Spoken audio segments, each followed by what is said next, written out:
Well, hello and happy new year. Welcome to another episode of the Lending Podcast. We are your hosts. I'm John Burnham along with Jeff Jones. Hello. Coming to you live from Austin, Texas here. And we have a topic for you today around FHA and VA Streamline Refinances. And why are we talking about refinances in January? Because it's our favorite month to refinance. Yes, January, February. What happens is at the end of the year, as my watch clicks onto the cabinet, at the end of the year, taxes for properties are due, right? And so when we refinance before the end of the year, we're having to sometimes do that dance of verifying if your property tax has been paid. We don't have to do that anymore. That's right. It has been paid now that it's January. Should have been paid. And so the amount of that we're putting into your escrow account is usually the smallest amount, which means that when we're refinancing, it gives you more cash out opportunities. It gives you just a lot smaller of closing costs because all those prepaids are minimized, and it starts a year off great. Yeah. But Streamline is a unique thing. Yes. So if you have an FHA loan or you have a VA loan, this is your podcast. That's right. So please listen up. If you don't, feel free to watch another episode. You may know somebody who does. And then you go, did you know? That's right. There's a Streamline Refinance. Everybody knows somebody who knows somebody that has an FHA or VA loan, right? That's right. So, there you go. Yeah. Well, go ahead. It's a very unique program because unlike conventional FHA and VA refinances, Streamline Refinances, which we'll talk about the difference, do not require an appraisal, and they don't even require credit. Come on. And there's no qualifying. What? You don't with say. Income. No. So what we do is we look at the benefit to the borrower. So there has to be a benefit to the homeowner. VA has slightly different requirements than FHA. VA, you have to lower your interest rate by at least a half of a point, which of course you probably wouldn't be refinancing if you weren't lowering your interest rate.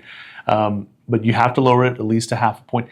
And there has to be no more than a 36-month break even on the closing costs, right? So if you're saving $100 a month, your closing costs cannot be more than $3,600, which would be 36 months to pay back those closing costs. So VA has its own sort of governor kind of parameters in there to prevent you from, it does two things. It saves homeowners from themselves, but it also prevents predatory lending. That's right. Where lenders can come in and say, oh, you're going to save all this money, but they're tacking on tens of thousands of dollars in loan fees to the unassuming homeowner who just doesn't know any better and never been through that. So let us guide you. Let us help you. So it's a great guideline is what you're saying. It's fantastic. VA has a lot of those kind of parameters, which are really good to make sure that the loan makes sense and it doesn't allow a homeowner to overpay for a mortgage. That's fantastic. Well, what I like about it is it's measuring the benefit in a tangible way. Yes. Like it's got to be,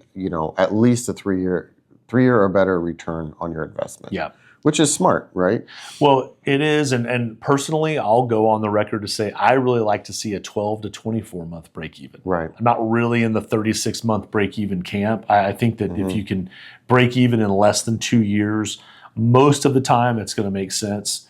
Depending on how long you plan on living in the house. The thing with our military clients, our VA clients, especially if you're active duty, you might be moving every so often, right? So refinancing may not make sense because you're often not in the house for an extended period of time. Our retired military that found the home, maybe they're in their forever home. This is something that you should strongly consider because it is something that can help you to lower your payment, and we roll in a lot of those closing costs. There are For our veterans that have a percentage of disability of 10% or more, there are no funding fees, as you knew, probably when you bought your home. But a lot of times what happens for our VA clients is they might have bought their home when they didn't have disability and then became disabled or got their disabled letter from the VA and they got their disability rating after they purchased their home. So refinancing now becomes way cheaper for you if you've now got a disability versus when you didn't when you bought the house if you didn't. So, and we're talking thousands of dollars. We're it's not thousands, talking small amount of money. thousands of dollars. Yeah. Yes, which obviously helps with the break-even analysis too. So it makes that refinance make more sense. FHA is similar in the sense that there is a break-even analysis that we're doing. However, it has more to do with how much we're rolling into the loan amount. So we don't let you roll in tens of thousands of dollars into the mortgage even if you wanted to. We got to have a governor on that. And yes, we want to see a benefit to the borrower. We want to see a payment decrease. We want to see some savings, which is why you're doing the refinance to begin with. But the coolest thing about the streamlines, and think about the word streamline, think about less documentation, right? Easier on our So clients. if people have heartburn thinking about the last time they closed their loan because of all the doc requests that never stop coming. This is the no heartburn loan. This is going to be your friend. That's right. That's right. Yeah. And the nice thing about the streamlines is we're pulling a soft credit report called soft qual, right? So we pull the soft credit report, and all we're looking at, okay, this is the kicker, I think, for a lot of folks and why they don't pursue refinancing their loan. We only look at mortgage history, okay? So if I have one piece of advice for you out there, if you are in a financial struggle in any capacity and you're having trouble making your car payment, you're having trouble making the electric bill, whatever it is, above all, pay your mortgage. Because when rates do drop, if you've been 0 times 30-day lates in the last 12 months, you're eligible for this program. Right. And again, we're not looking at your credit score. Your credit score might have tanked because of some personal reasons, and that's unfortunate. However, you still qualify for a streamlined refinance on a government loan. Conventional is a little different. This is all about government loans. But FHA and VA, we're only looking at the mortgage history. We're not looking at income. We're not looking at we're not getting an appraisal. We have some parameters on what you can and can't do. We'll help you through that. But to your point, January, February, March, the best time of the year to consider this loan, because the new escrow account that you have to set up for taxes and insurance are funded with the least amount of money because it's early in the year. We still have the entire year to go before taxes are due and insurance is due. So it's really something to look into. Again, interest rates aren't cooperating tremendously right now, but they could change on a dime. And so we could start to see enough of an improvement.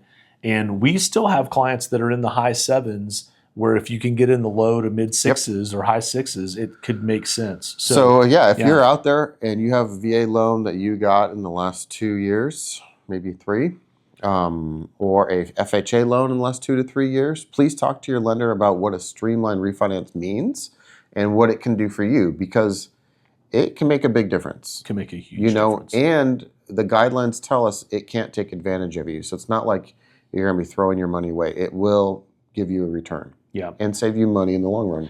I just had a client, this is on a conventional, but the premise is the same. I just had a client that reached out, that closed earlier this year. And I've told this client, I said, we'll be watching the rate alerts, and we'll because we monitor our clients post-closing, we monitor your loans. And they reached out. This is like the second time this year they've asked, is it time yet? Can we refinance? And so I did the worksheet, and ironically, it was a 37-month break even. And I sent it to her, and I said, "It's not time yet. And you could do that as a conventional loan borrower. You're not governed by the 36-month rule or the 48-month rule. And there are times where you could justify that. For them, it's not time. And so that's the kind of advice, that's the kind of counsel, that's the kind of professional guidance that you deserve and you should be getting out there. Is it time? Yes or no? Let the math make the decision. That's right. Do not make the decision on your own. You've got to let the math, I think, do the talking. And in this case, the math just didn't work. Yeah, and I like this one because it's quick. It's simple. There's no hard pull on your credit. You're not providing a crazy amount of docs. It truly is streamlined. Yeah. So this is good. I like this one. Short and sweet. Yeah, We're hitting some great points out there. So please give us comments too. We love to know what you're thinking, what you've got questions about, because we're here for you. Here in Austin, Texas at Benchmark Mortgage. Jeff Jones and John Burnham, thank you so much for tuning in. Thanks for being with us. We'll talk to you soon. All right. Take care.